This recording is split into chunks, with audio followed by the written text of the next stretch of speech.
విలేక సోదరులందరికీ నమస్కారం. నేను మీ చక్రధర్ గౌడ్. ఈరోజు మీ అందరినీ పిలవడానికి గల ముఖ్య కారణం ఏంటంటే, నిన్న బంజారా హిల్స్ సిట్ పోలీసులు నన్ను పిలవడం జరిగింది. చక్రధర్, మీరు కంప్లైంట్ ఇచ్చారు కదా, ఈ కంప్లైంట్ నేను ఇవ్వడం జరిగింది 29వ తారీఖు నేను ఈ కంప్లైంట్ ఇవ్వడం జరిగింది. సో ఈ కంప్లైంట్ బేస్ చేసి వారు 29 ఏప్రిల్ 2024 కంప్లైంట్ ఇవ్వడం జరిగింది. కంప్లైంట్ ఇవ్వగానే వాళ్ళు డైరెక్ట్ తీసుకోకుండా అసలు నిజంగా చక్రధర్ ఫోన్లో ట్యాప్ అయినాయా లేదా అని ఒక అనుమానంతో వాళ్ళు చెక్ చేస్తే నా ఈ 2 ఫోన్ నంబర్లు ఏవైతే నేను మెన్షన్ చేశానో, ఈ 2 ఫోన్ నంబర్లు అంటే నా కమ్యూనికేషన్కి పర్సనల్ నెంబర్ ఒకటి వాడతాను, వేరే ఒకటి అందరికి పబ్లిక్కి తెలిసేలాగా ఒకటి వాడతాను. ఈ 2 నంబర్లు ట్రేస్ చేస్తే ఈ 2 ఫోన్లు ట్యాప్ అయినాయి అని నిర్ధారణకు వచ్చింది వాళ్ళు.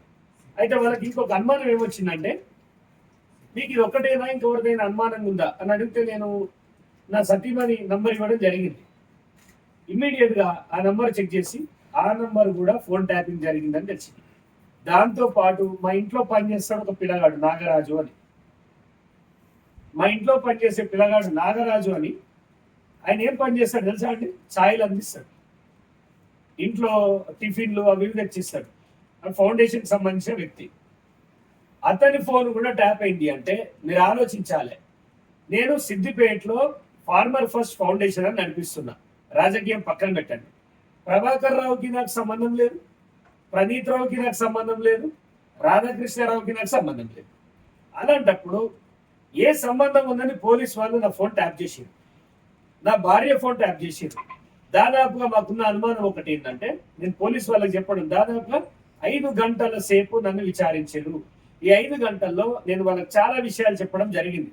అంతర్గతంగా చాలా విషయాలు చెప్పిన, నాకు జరిగిన కష్టాలు ఏంది, ఆ ఫోన్ ట్యాపింగ్ ద్వారా నా మీద అక్రమ కేసులు ఎలా బనాయించారనేది. అంటే ఫిబ్రవరి నుంచి జూలై లోపల 7 కేసులు బనాయించేసారు నా మీద. అంటే అంత టైం స్పాన్ లో అలా కేసులు జరగడం అసంభవం. అలా అన్యాయంగా కేసులు చేసి ఎలక్షన్లో కూడా నా కారులో డబ్బులు పెట్టి నన్ను అబ్జర్వర్ టీంకి పట్టించే ప్రయత్నం కూడా చేసేది. ఇది ఇక్కడే రేపు ఎలక్షన్ అనంగా నేను తప్పించుకొని, నాకు ఇన్ఫర్మేషన్ వస్తే తప్పించుకొని ఎక్కడో దాక్కుని ఎలక్షన్ రోజు బయటికి వచ్చిన. ఈ విషయం ఇన్ని రోజులు ఎవరు చెప్పలే. కానీ ఈ రోజు బాజాప్తుగా చెప్తున్న, సిద్దిపేటలో నేనే అసలైన ప్రత్యర్థి, చక్రధర్ వల్లనే నాకు సమస్య ఉందని, ఎవరైతే ఇక్కడ మాజీ మంత్రి హరీష్ రావు ఉన్నాడో ఆయన అధ్యక్షతనే ఈ ఫోన్ ట్యాపింగ్ జరిగింది అనడానికి బలమైన సాక్ష్యాలు నా దగ్గర ఉన్నాయి. ఖచ్చితంగా హరీష్ రావు చక్రధర్ని ఎలాగైనా నిర్వీర్యం చేయాలనే క్రమంలో ఫోన్ ట్యాపింగ్ కి పాల్పడ్డాడు. ఇప్పటి వరకు కేసీఆర్ గారు ఇందులో ఉన్నారని మనకి రాధాకృష్ణరావు గారు ఒప్పుకున్నారు, మాజీ డీసీపీ గారు. కేటీఆర్ ఉన్నాడని సినిమా హీరోయిన్ల ద్వారా తెలిసింది. కానీ హరీష్ రావు చిక్కట్లేదు అనేది, హరీష్ రావు ఉన్నాడు కానీ చిక్కట్లేదు. కానీ ఇప్పుడు నా విషయంలో మాత్రం బాజాప్తుగా నేను క్లియర్గా, నాకు ఒక మెయిల్ వచ్చింది, ఒక ఈమెయిల్ కూడా వచ్చింది. ఆ ఈమెయిల్ కూడా చాలాసార్లు చూపించిన మీడియాకి. మీరు కావాలంటే కూడా ఒకసారి చూపించే ప్రయత్నం కూడా చేస్తా. ఆ ఈమెయిల్ ఏం చెప్పిందంటే, నీ ఫోను అటాక్కి గురవుతుంది, జాగ్రత్త అని 29 ఆగస్టు 2023, అంటే దాదాపుగా 6-7 నెలల క్రితం, ఈ ప్రభుత్వం ఉన్నప్పుడే నాది 6 నెలల క్రితమే ఫోన్ ట్యాప్ అయింది. ఏ పోలీసులకు చెప్పించినా పట్టించుకోలేదు. కానీ రేవంత్ గారి ప్రభుత్వం తక్షణమే స్పందించింది. పోలీసులు వాళ్ళ రాజకీయాలకు అతీతంగా దాదాపుగా కొన్ని వందల మంది, వేల మంది ఫోన్లు ట్యాప్ అయినాయి. దాంతో పాటు నాకు తెలిసింది ఏంటంటే, సిద్దిపేటలో నాకు తెలిసింది, నేను నిన్న చెప్తాను, వైశ్యాస్ది, రియల్ ఎస్టేట్ది, వ్యాపారస్తుల ఫోన్లు కూడా ట్యాప్ అయినాయి. ఇక్కడ ఎవరెవరైతే కొంత ఆర్థికంగా బలంగా ఉన్నారో వాళ్ళ ఫోన్లు కూడా ట్యాప్ అయినాయి. ఇవన్నీ బయటికి రావాలి, అతి తొందరలో బయటికి వస్తుంది అనుకుంటున్నాను. హరీష్ రావు చక్రధర్ గౌడ్ ఫోన్ ట్యాప్ చేసిండు, నంబర్ 1. నంబర్ 2 ఇంకొకటి చెప్తాను. మొన్న జరిగిన ఎలక్షన్స్ లో నేను వారిపైన ఎలక్షన్ పిటిషన్ వేయడం జరిగింది. ఎలక్షన్ పిటిషన్ వేసిన, నేను 4th ప్లేస్కి వచ్చిన. దాంట్లో అవకతవకలు జరిగినాయని నాకు అనుమానం ఉంది. అది నిర్వీర్యం చేసుకోవాలి, నిజం అబద్ధమని చెప్పుకోవడానికి నేను కోర్టుకు కూడా పోయినా. దాంట్లో కూడా పలు సాక్ష్యాలు ఉన్నాయి. అతి తొందరలో ఆ సాక్ష్యాలు హైకోర్టుకి సమర్పిస్తా. నంబర్ 3, రంగనాయక్ సాగర్. నేను ఇది మరీ చెప్తున్నాను, ఇది సీఎం గారికి ఇవ్వాల్సిన ఫైల్. ఇది దాదాపుగా 6 నెలలు కష్టపడితే ఈ ఫైల్ తయారైంది. ఈ ఫైల్ లేవడానికి ప్రాణాలు పనంగా పెట్టి తయారు చేసాం. ఈ ఫైల్ ఒకవేళ హరీష్ రావు ఇప్పుడు సీఎం గారు వచ్చి, రేవంత్ గారు వచ్చి మన బస్ స్టాండ్ దగ్గర మాట అన్నారు, రంగనాయక సాగర్ దగ్గర నువ్వు భూ కబ్జాకు పాల్పడ్డావా లేదా అంటే ఆ టాపిక్ తప్ప ఊరు మీద ఉన్న అన్ని టాపిక్లు మాట్లాడుతుండే హరీష్ రావు. నేను ప్రశ్నిస్తున్నా, నేను సవాల్ ఇస్తున్నా, సిద్దిపేటలో అందరికి క్షమాపణ చెప్పి వెళ్ళిపోతా. నువ్వు నిజంగా రంగనాయక సాగర్ లో భూ కబ్జాకి పాల్పడలేదు అంటే చలో చర్చగా నా స్థాయి నీ స్థాయి ఒకటేనా అంటే సరే, మరి ఏ స్థాయి వాళ్ళతో కూర్చుంటావో చెప్పు. మరి నా మీద ఒక డిఫమేషన్ కేసు వేస్తావా, నీ పరువు తీస్తున్నా అని ఇంకే కేసు వేస్తావా, నీ ఇష్టం ఉన్న కేసు. కానీ నేను చెప్తున్నా, నేను అన్నింటికి సిద్ధం. 10 సంవత్సరాలు జైలు పోవడానికైనా సిద్ధమే నీ పరువు తీసినట్టయితే. ఈ కేసులో హరిహర బ్రహ్మలు వచ్చినా నిన్ను కాపాడలేరు. నువ్వు 14 ఎకరాలు మొత్తం కబ్జా పెట్టేసావు. అదంతా ఇరిగేషన్ ల్యాండ్. అంటే ఫోన్ ట్యాపింగ్ చక్రధర్ గౌడే, ఎలక్షన్ పిటిషన్ చక్రధర్ గౌడే. ఇప్పుడు రంగనాయక సాగర్ తీసిండు కాబట్టి టార్గెట్ చక్రధర్ గౌడే కాబట్టి నాకు ప్రాణహాని ఉందని కూడా నేను ఇప్పుడు అందరి ముందర చెప్పదలుచుకున్నా. నాకు ఇతనితో ప్రాణహాని ఉంది హరీష్ రావు తోటి అని ఒక లెటర్ కూడా తయారు చేయడం జరిగింది.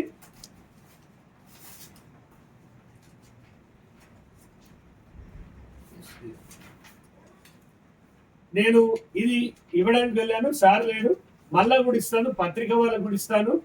ఎలక్షన్ పిటిషన్ లో వారి తప్పులను ఎత్తి చూపుతున్నా అని, రంగనాయక సాగర్ ప్రాజెక్ట్ లో ఆయన అక్రమాలు చేసినాయి, ఆయన సూడా పరిధి అని చెప్పి అడ్డమైన ఒక రూల్స్ తీసుకొచ్చి అక్కడ ఒక భవనం పెట్టి, ఒక కాలేజీ పెట్టి, సూడా ట్రీ వనం రిసార్ట్ అని చెప్పి నిబంధనలకు విరుద్ధంగా ఇష్టం ఉన్నట్టు భూదోపిడి చేసిండని అది నేను బయటికి తీసిన అని, ఫోన్ ట్యాపింగ్ లో ఇప్పుడు ఆయన బట్టబయలు అయిపోయింది, ఆయన రహస్యం అని చెప్పేసి, ఆయన నుంచి నాకు ప్రాణహాని ఉందని చెప్పేసి యావత్ సమాజానికి నేను వినవించుకుంటున్నాను. ఇది రేపు పొద్దున పోలీస్ డిపార్ట్మెంట్ వారికి కూడా ఇస్తాను. నాకు ప్రాణహాని ఉందనేది 100% నిజం. నాకేం జరిగిన హరీష్ రావు కారణం అని చెప్తున్నా. ఫోన్ ట్యాపింగ్ లో మాత్రం ఖచ్చితంగా హరీష్ రావు ఉన్నాడు. మీరు ఏమైనా ప్రశ్నలు అడగాలనుకుంటే అడగండి. ఒక్క నిమిషం.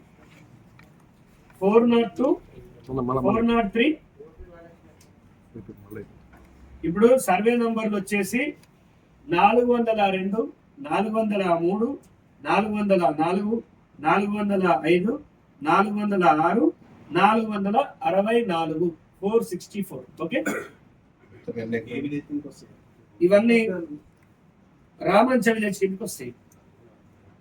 రామంచ విలేజ్ ఇది డిఫరెంట్ గా ఒక్కొక్క దాంట్లో ఒక్కొక్క టోటల్ ఎంత ఉంది? ఇది 13 ఎకరాల చిల్లర ఉంటుంది. ఇది 13 ఎకరాల చిల్లర ఉంటుంది కంప్లీట్. ఇరిగేషన్ ల్యాండ్ ఉన్నాయి, ఎవ్రీథింగ్ ఉన్నది. ఇరిగేషన్ ఇచ్చిన తర్వాత అసలు విజయ ఉప్పెన విజయకి 2018 ముందు ఉప్పెన విజయ గాని హరీష్ రావు కానీ జాగలు లేవు. 19 తర్వాత ఎట్లా వచ్చినాయి? ఎవడమ్మిండి మీకు? ఆమెకి లేదు జాగ, అతనికి లేదు, హరీష్ రావుకి లేదు. మీకు ఎట్లా వచ్చినాయి జాగ? ఉప్పెన విజయ అని చెప్పేసి అక్కడ ఒక ఆ ఏరియాకి సంబంధించిన ఆవిడ దగ్గర ఆమెకు 1 ఎకరా అమ్ముతాడు, 9 గుంటలు కొంటాడు. అంటే ఒక సంతకం పెట్టడానికి కూడా ఆమెకి అంత నాలెడ్జ్ లేని పర్సన్ తోటి నీకు బిజినెస్ ట్రాన్సాక్షన్స్ ఏంటి? నువ్వు ఒక ఆర్థిక, ఆరోగ్య, నీటిపారుదల శాఖ మినిస్టర్, సుదీర్ఘమైన రాజకీయ అనుభవం ఉన్న నువ్వు అక్కడ 1 ఎకరా ఉండడం ఏంది, 9 గుంటలు కొనడం ఏంది, ఈ చిల్లర గుంటలు కొనడం ఏందో మీరే చూడండి. ఓకే, అంటే మీరు బిజినెస్ చేయడానికి రైతుల భూములే దొరికినాయా? ఇరిగేషన్ మినిస్టర్ అయి ఉండి ఇంకొక విషయం చెప్పాలి, లేటెస్ట్ న్యూస్ చెప్తా. గత 3 రోజుల క్రితం ఎప్పుడైతే చక్రధరి ఫైల్ బయట పెట్టిండో అప్పటి నుంచి వాళ్ళ ఫామ్ హౌస్ లో జేసీబీ వర్క్ నడుస్తుంది. నేను సాక్షాత్తు సీఎం గారికి చెప్పడం జరిగింది. వాళ్ళ దాంట్లో జేసీబీ తోటి వర్క్ నడిచిందా లేదా, నడవలేదంటే చలో మనందరం కలిసి ఫామ్ హౌస్ కోదాం, ఇప్పుడు ఆమె వాళ్ళు చూపిస్తా. ఒకవేళ కాదంటే అదే రంగనాయక సాగర్ దుంకి వస్తాను. నేను చెప్తున్నా అక్కడ వర్క్ జరిగింది. ప్రభుత్వ భూమి ఏదైతే సూడా భూమి ఉందో అదంతా మొన్నటి దాకా దాన్ని ఆక్యుపై చేసి వాడుకున్నాడు. ఎప్పుడైతే ఈ భాగవతం బయటకు వచ్చిందో ఇమ్మీడియట్ గా దాన్ని గోడ కట్టేసిండు. గోడ కట్టిండా ఏం చేసిండా, ఆయన లిమిట్స్ అనేటి ఆయన పారామీటర్స్ చూసి ఆయన చేసేసుకున్నాడు. ఆయన హద్దులు చూసుకున్నాడు. ఈ ఒక అంటే మరీ లోపల మునగడం కంటే జర సేఫ్ అయిదామని ఆయన గోడ కట్టిండా. జేసీబీ వర్క్ నడిచింది. దాన్ని మేము డ్రోన్ కెమెరాతో తీసినాం. అది ఎప్పుడు బయట పెట్టాలో అప్పుడు బయట పెడతాం. ఆ జేసీబీ నడవలేదని అంటాడు కదా, మరి ఆ వీడియో ఆయనకి ఇస్తాం, మరి ఏం చేస్తాడో చూస్తాం. ఈ జేసీబీ ఎందుకు నడిపిస్తాను, 14 acres ల్యాండ్ ఎక్కడిది, అసలు ఇలా వంక తిరగాల్సిన అవసరం ఏమొచ్చింది? రామాంచ పెద్ద కోడూరు అక్కడ ప్రాంత ప్రజలు రంగనాయక సాగర్కి జాగలు ఇచ్చిన వాళ్ళు ఇలా అడుక్కు తింటున్నారు. దాన్ని గోవా మినీ గోవా చేస్తా అని చెప్పి ప్రజల్ని ఇబ్బంది పెడుతుంది. పోనీ దాంట్లో నా భూమి పోలేదండి, మా తల్లిదండ్రుల భూములు పోలేదు, నాతో పనిచేసే వాళ్ళ ఎవ్వరు భూములు పోలేదు. మరి మేము ఎందుకు పోరాడుతున్నామంటే రైతు బాగుంటేనే దేశం బాగుంటది, మా ప్రాణం పోయినా పర్వాలేదని చెప్పి ఇవాళ చక్రధరకి బీజేపీ టికెట్ ఇవ్వకుండా బిఎస్పీ నుంచి పోటీ చేసి నిలబడ్డాడు తప్ప అమ్ముడు పోలే. అది ఒకటి మీరు గమనించాలి. ఈ ఊర్లో నేను ఎంత నిజాయితీ పరుందో మీకు తెలుసు. నా మీద ఎన్ని అబండాలు వచ్చినా, నేను ఏ ఇంట్లో కష్టం వచ్చినా ఆ సాగుకు పోయి 10,000 ఇస్తున్నా. నా మీద ఎవడెన్ని రాళ్ళు వేసినా నేను మాత్రం ఈ లీగల్ ఫైట్ చేస్తూనే ఉన్నా. ఇది కాకుండా హరీష్ రావు అనుకుంటే వాళ్ళ మామ హనుమంతరావు, అది ఇప్పుడు ఇద్దామా సరే, వాళ్ళ హనుమంతరావు గారు కూడా అలా పిల్లనిచ్చిన మామ కొండపాక ఏరియాలో ఆయన కూడా భూ కబ్జాకి పాల్పడ్డాడు. డాక్యుమెంట్స్ నా దగ్గర ఒకసారి తీసుకున్నా, ఇంకా చిన్న పేరు చూపిస్తాం. ఇలా మేము హరీష్ రావు చేసిన ఆయన బినామీలు, ఆయన కుంభకోణం, ఇవన్నిటికీ ఇంత పెద్ద కట్ట ఫైల్ తయారు చేసాం. అతి తొందరలో సీఎం గారికి ఇవ్వబోతున్నాం. వారు కూడా ఇవ్వమనే చెప్పారు. ఇది డాక్యుమెంట్ వాళ్ళ మామగారిది. 4 ఎకరాలు 19 గుంటల 6 ఎకరాలు, యాక్చువల్గా 6 ఎకరాలు, కానీ దీని కథ వేరే ఉందండి. ఇది అంత సామాన్యులకు అర్థం కాదు. ఇది దాన్ని విచ్చలవిడితనం అండి. 4 ఎకరాల 19 పూర్తి విస్తీర్ణం చూపిస్తుంది, కానీ ఇది 6 ఎకరాల ల్యాండ్ యాక్చువల్గా. ఇది కూడా ఒక కుంభకోణం. దాదాపు దీని ప్రాపర్టీ 2 కోట్ల ప్రభుత్వ భూమి, దాదాపుగా 2 కోట్లు ఉంటుంది. ఒక 2 కోట్ల పైచలకు భూమిని ఉచితార్థంగా లేపేసింది. అంటే మిమ్మల్ని ఎవ్వడు అడగట్లేదని ఇష్టానుసారంగా సిద్దిపేటని దోసుకుంటా అంటే నాలాంటి వాళ్ళు చాలా మంది వస్తారు. ఇప్పుడు హరీష్ రావు మెడకి చుట్టుకునేది ఫస్ట్ రంగనాయక సాగర్ ట్యాపింగ్ అనేది ఆయనకి అర్థం కాని విషయం. ఖచ్చితంగా నేను ఆయన పైన పోరాడతా. కొంతమంది అంటారు, అన్నా మీరు ప్రభుత్వం కూలిపోయింది కదా ఇంకా వాళ్ళంటే ఎందుకు పడతారంటే, ఒక 10 తరాలు వెనకకు పోయింది తెలంగాణ, 10 తరాలు వెనకకు పోయింది. ఈ ఊర్లో 10 ఏళ్ళు అభివృద్ధి చేసిన అనే వాళ్ళకి ఒక్కటే సవాల్ ఇస్తున్నా. ఒక ఆఫ్టర్ ఆల్ ఐటీ టవర్స్ చూపిస్తున్నాం. ఐటీ టవర్స్ వల్ల చదువుకోని వాళ్ళకు ఏం ఉపయోగం చెప్పండి. పోనీ అలా జరిగినోడే అమెరికా పోతుండే ఐటీ టవర్స్ అంటే అది ఖాళీ అయింది. వాళ్ళ ఐటీ టవర్స్ ఖాళీ అయిందా కాలేదా ఒకసారి చెక్ చేయండి. అక్కడ నుంచి కంపెనీస్ వెళ్ళిపోతున్నాయి. సో నేను ఏమంటున్నా అంటే ఇండస్ట్రీస్ కావాలి. రంగనాయక సాగర్ అని చెప్పి నీళ్లు నింపినాం. ఇవాళ దాని మెయింటెనెన్స్ లో కొన్ని వేల కోట్ల రూపాయల మెయింటెనెన్స్ వచ్చింది ఈ 5 ఏళ్లలో. ఆ మెయింటెనెన్స్ డబ్బులు కూడా కాజేసింది హరీష్ రావే. నేను అబద్ధం మాట్లాడను, ఏదున్నా ఎవిడెన్స్ తోటి చూపిస్తా. మేము అన్ని ఆర్టీఏలు వేసినాం. అతి తొందరలో ఆ మెయింటెనెన్స్ పైసలు ఏమైనాయి, ఎవరు జేబులు నిండినాయి, ఆ రైతుల భూముల్లో కబ్జాలు ఉన్నదెవరు, అసలు ఏం జరుగుతుంది సూడా పరిధిలో, ఇవన్నీ అతి త్వరలో సీఎం గారికి ఒక నివేదిక ఇస్తాం.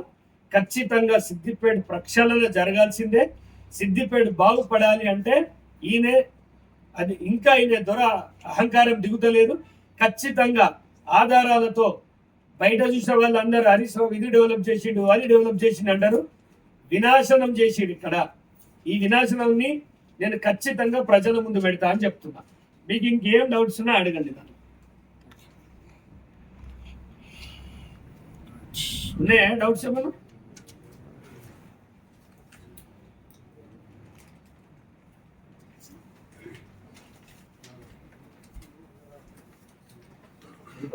ఏమొచ్చిందంటే మా ఫోన్లు ఇక్కడ జామర్ పెట్టినట్టు పనిచేయకపోతుంది, బయట పెట్రోల్ బంక్ దగ్గర పోతే పనిచేసేది. మాకు అప్పుడే అనుమానం వచ్చింది. ఒక రోజు నా భార్యతో ఒక రాజకీయానికి సంబంధించిన ఒక విషయం చెప్పిన నా భార్యకి, అది తనకి నాకే తెలుసు. అది ఒక సిఐ నాతో డైరెక్ట్ అన్నాడు, నువ్వు పలానా పలానా చేద్దాం అనుకుంటున్నావు, అది కాదు అన్నాడు. అంటే భార్యాభర్తలు మాట్లాడుకున్నది ఇది ఎట్లా తెలిసింది అని తెలిసి ఆ రోజు నుంచి ఫోన్లను వాడడం బంద్ చేసినాం. ఒకవేళ ఫోన్ మాట్లాడినా దాని అబద్ధమే మాట్లాడింది తప్ప నిజం మాట్లాడలేదు. ఇది కౌలు రైట్లు అనుకుంటే ఏదో సేవ చేసుకుంటుండు. నా ఫోన్ ట్యాప్ చేయాల్సిన అవసరం ఏమొచ్చింది? నేను బలమైన నాయకున్నే కాదు. అలాంటప్పుడు మా ఫోన్ ఎందుకు ట్యాప్ చేయాలనేది నా ప్రశ్న, అంతే.